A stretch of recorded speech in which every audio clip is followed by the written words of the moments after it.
كل سنة وانتم طيبين. عاملين ايه؟ النهارده بعد صلاة العصر سمعت صوت شدني جامد جدا في قراءة القرآن الكريم. عايز اخد رأيكم معايا وتقولوا لي ايه رأيكم في التعليقات بعد سماعكم صوته. معانا الشاب محمد، عرفنا بنفسك. محمد يحيى.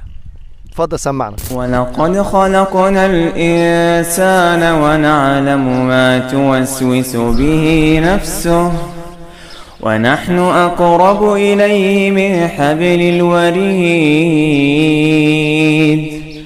إذ يتلقى المتلقيان عن اليمين وعن الشمال قعيد ما يلفظ من قول إلا لديه رقيب عتيد وجاءت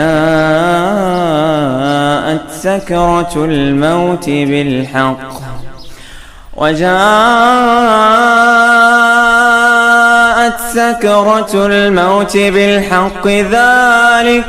ذلك ما كنت منه تحيد ونفخ في الصور ذلك يوم الوعيد وجاءت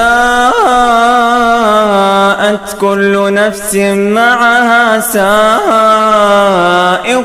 وشهيد لقد كنت في غفلة من هذا فكشفنا عنك غطاءك فبصرك اليوم حديد. صدق الله العظيم. شكرا ليك يا باشمهندس، وعايزين نعرف رأيكم في التعليقات.